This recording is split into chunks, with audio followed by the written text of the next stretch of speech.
For starters, we're going on board a small family coupe, in which you may remember I took a couple of my mates for a spin a few years back. The Ford Puma.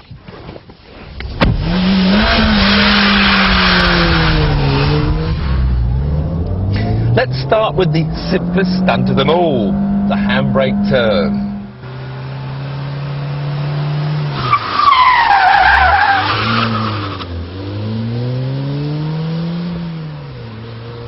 First gear, swing the wheel, pull the handbrake, get the clutch, and power out of it.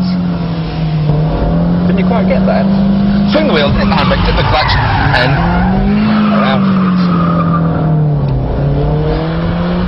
Okay, just for you, in slow motion.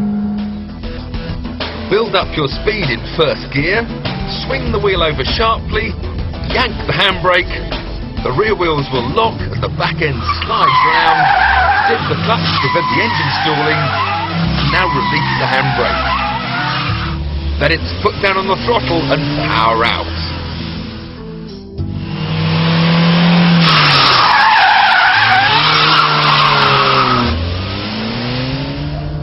The only thing you can really get wrong on a handbrake turn is to forget to hold the button in as you're doing it. If you do that, you end up trying to drag along locked rear wheels. So remember, unless you want more rubber on the road than round your alloys, keep the button in.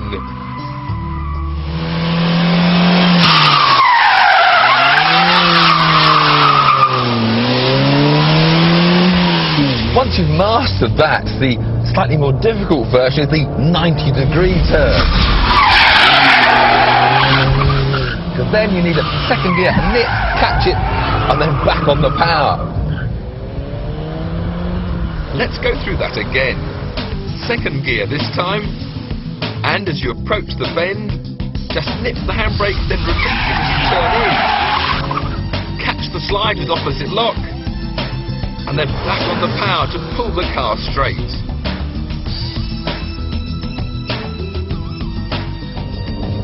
Now, although that may have looked easy, the problem is because you're going faster. If you pull the handbrake too sharply, you end up overshooting, and that's no good.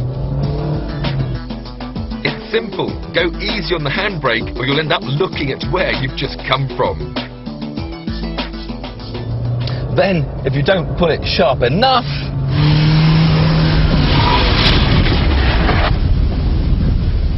you end up on the grass.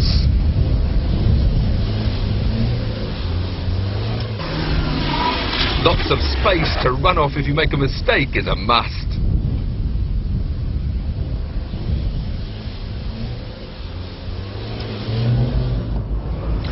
Then if you think you've got all that sussed, you can move on to the big stuff. The handbrake turn to go backwards, and then follow that with a reverse flip.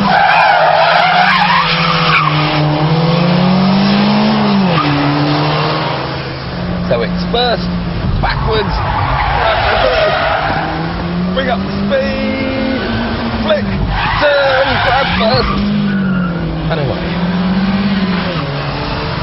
So that's a combination of the handbrake turn and the reverse flick. The reverse flick, you need lots of speed in reverse gear before that front will come round.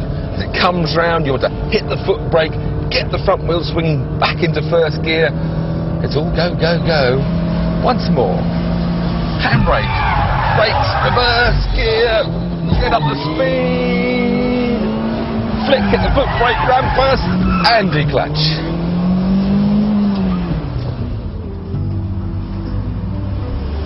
You must build up your speed before flicking the steering wheel and then pulling on the handbrake.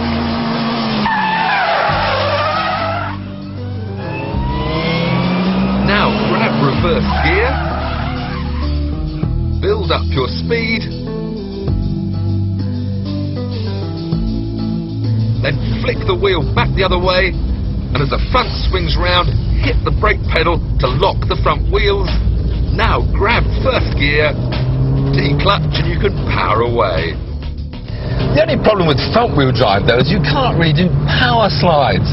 All you get in high-speed coring is understeer, understeer, and more boring understeer. So to get it sideways without using the handbrake, you need to resort to the Scandinavian flick, followed by a bit of lift-off oversteer. Let me show you.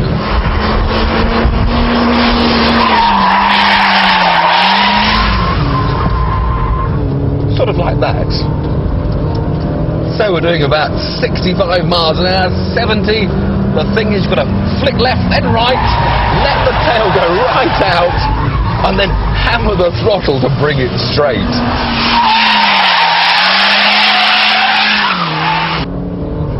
One more time. All right, just for you.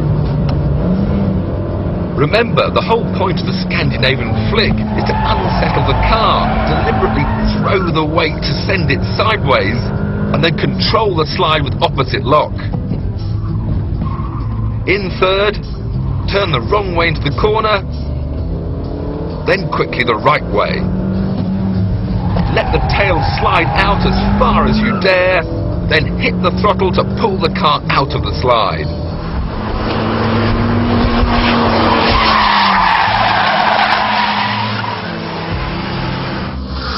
So that's the handbrake turn,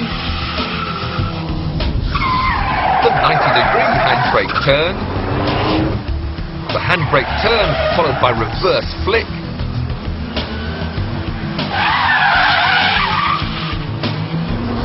and the Scandinavian flick followed by lift-off oversteer.